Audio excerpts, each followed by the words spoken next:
Today we will be dealing with chapter 9, and many of your questions we have asked through your mails. Chapter is about international trends in insurance regulations. We will be discussing why regulations are required, what are the area of regulations, and various international organizations involved in insurance regulations. Why regulations are required? You know that insurance is for security and it involves money. If money is not properly utilized and spent in speculation, etc., the purpose of insurance is lost. So there is requirement of regulation to see that policyholders' money is to be utilized in proper manner and given to policyholders in the event of any unfortunate incident of accidents giving rise to claim. So as insurance companies deal with money, that is to be regulated. If it is not managed properly, unregulated insurer may take advantage of policyholders. They collect premium from them but don't pay the claim when the time arises. This was the situation prior to nationalization of life insurance in India in 1956. Similarly, prior to nationalization of general insurance in 1972 and 73. So the situations are such that premiums were collected but claims were not paid. They were rejected on fancy grounds. So government thought of nationalizing sector and regulating it properly. So nationalization in India took place mainly because of improper working of insurance companies. Then we saw yesterday that every insurance company earns main income out of investments. Underwriting profit or profit out of pure insurance operations is generally very much less, but insurance premium is collected today. Claims, if paid, will be paid in future.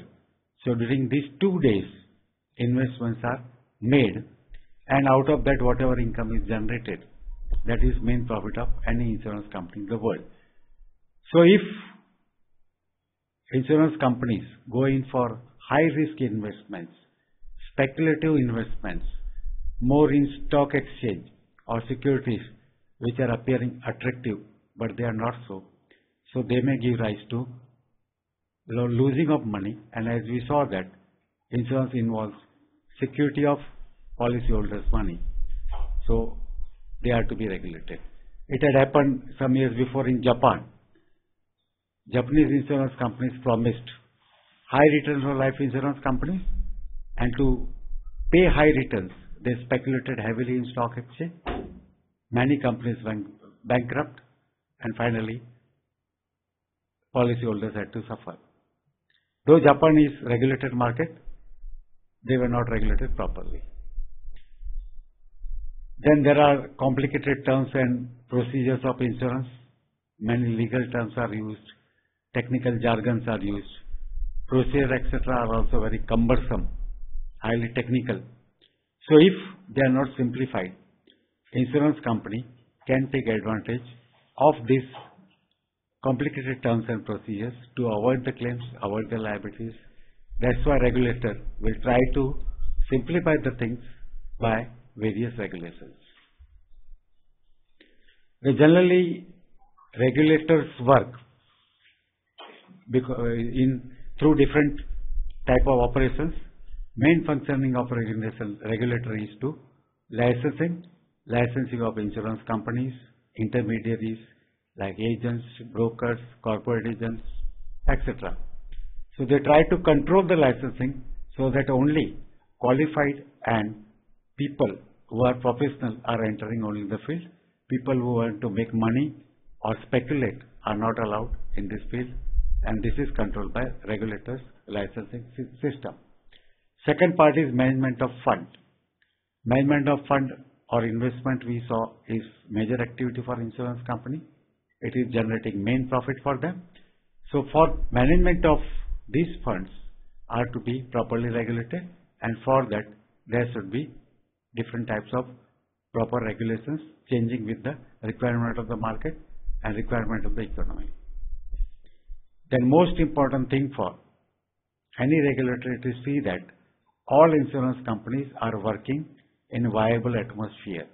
They should not do cutthroat competition in such a manner that the premiums are less, claims are much more.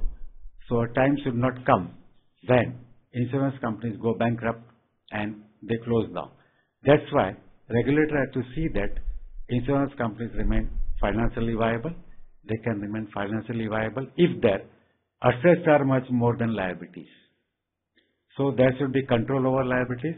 At the same time, it is to be seen that assets value increases so that in the worst scenario, assets are sufficient enough to pay for all the liabilities. And this is called financial solvency.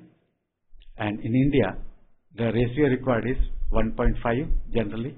So assets should be 50% more than the liabilities. Then, as we saw that technical jargons, complicated insurance policy wording, difficult procedures, all this create problems for policyholders and insuring public. So the regulator will also try to standardize insurance products and see that technical jargons are minimized, procedure, etc. is simplified. Pricing of insurance product is very important because it generates premium and out of premium claims are to be paid. If price is very much less, premiums are lesser, then fund is not enough to pay for the claims. Or if price is very high, then also insuring public is paying more than the required. So balance is to be kept between price and the claim, premium and the claims. So that can be done by regulator. Now, creating level playing field. In many countries like India, companies are working in public sector as well as private sector. They are competing with each other. So regulator has to see that either public sector or private sector are not having undue advantage and all are having equal opportunity to expand their business. Then monitoring of reinsurance is very important because every insurance company working in any country depends upon reinsurance, and if reinsurance company selection is not proper or proper reinsurance is not done, then also problems are bound to be there. Or if everything is transferred to reinsurance company, then purpose of doing insurance business is defeated. So regulator has also to see that maximum premium remains in India or remains in country, and whatever is going out to companies which are financially sound and professional enough to pay for claims under the insurance policies. There are certain organizations working in international market which are taking care of various regulatory aspects. The most important is International Association of Insurance Supervisors. As the name suggests, it is an international organization. It looks after interaction among the insurance supervisors and professionals. It is a main forum for meeting all the regulators and exchanging views on regulations and forming different types of regulations required for the economy or particular type of country. Then FSA, Financial Service Authority, is in UK. Then NAIC is in USA, National Association of Insurance Commissioners. It is apex body of various states in USA, and it takes care of all the states' regulatory matters. APRA is in Australia, Australian Prudential Regulatory Authority. Then FSA in Japan, Financial Services Authority. After bursting of life insurance companies bubble, they have become more active. BNM is in Malaysia, Bank Negara, Malaysia. It is Malaysian insurance regulator. And IRDA in India, you know about IRDA, Insurance Regulatory and Development Authority. IRDA is, in addition to regulator, a developing authority also. It has to see that concentration of general and life, both insurances, increases in India. Penetration also increases in India. IASIE and ABI, Insurance Association for study of insurance economies. This is called Geneva Association. It is non-profit organization involved in research and important improvement of insurance in all activities. It consists 80 members from Europe, North America, South America, Asia, Africa and Australia. ABI is Insurance Association of British Insurers. It is self-regulatory organization like insurance councils operating in India. We saw about IAIS, International Association of Insurance Supervisors. It started in 1994. It is body which consolidates all insurance regulators, creates commonly accepted standards so that worldwide insurance standards are more or less identical. It is also involved in publication, training, arranging meetings of various regulators, conducting seminars on insurance regulations, etc. It works in coordination with other financial bodies, associations and group, because insurance cannot work in isolation. It should have coordination with other financial groups and bodies also. IIS represents insurance regulators and supervisors of more than 200 jurisdictions in nearly 140 countries, and it controls 97% of world's insurance premium. It has also more than 130 institutions or persons as observers. The aim is to promote effective and globally consistent supervision of insurance industry in order to develop and maintain fair, safe and stable insurance markets for benefit and protection of policyholders and to contribute to global financial stability. The main aim is global financial stability by various regulations. So we saw need of insurance regulations, the area of insurance regulations, and international organization working in world which are connected with regulations and similar things. Now, second part we will see annexes about RTI, Right to Information Act, and IRDA guidelines on grievance redressals. Many of the guidelines we have discussed yesterday, and today we will be discussing some additional guidelines. RTI is the Right to Information Act. Under the Act, it was formed in 2005. Public authorities have to give information to citizens and to promote transparency and accountability. So it involves all government departments, including public sector insurance company and IRDA. So in other words, private insurance companies in India are not governed by this Act. So it is not possible to get information under this Act from private insurance companies and other bodies which are not government organization and not working under government supervision, direct supervision. Every body should have chief information officer to deal with the request for information. The officer should be at least at middle management level. Certain classified information need not be given, which is very confidential, may endanger the working of country or working of economy, so that can be omitted from sharing with public, but general information and information which are related to day-to-day decisions, etc., can be given to or shared with the insurance company, shared with member of public. In case of insurance companies, the information about charging of premium guidelines, then claim settlement, information about particular claim or particular decision on claims, etc., can be shared with public to be more transparent. IRDA and other public sector insurance company have to provide this information. IRDA website generally gives enough information on their working, so that a website is active. But still, if somebody wants further information, he or she can approach them for information under RTI Act.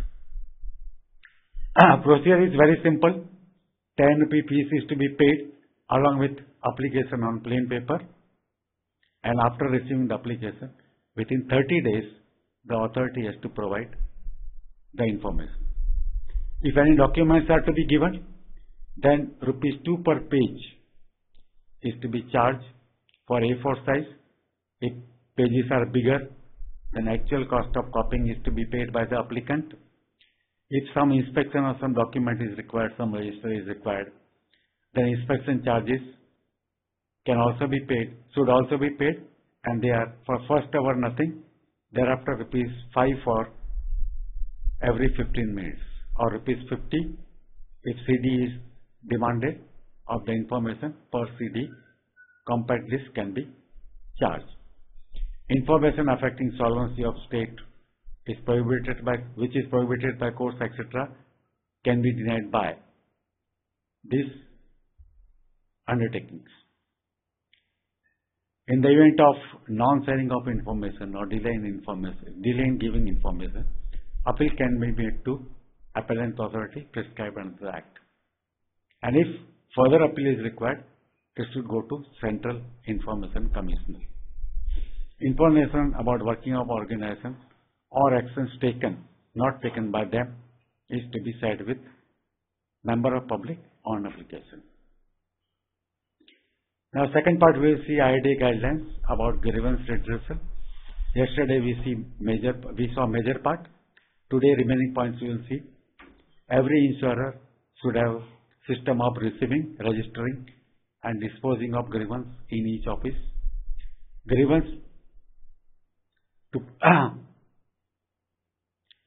about policy matters to be laid down, the process and turnaround time also is to be decided.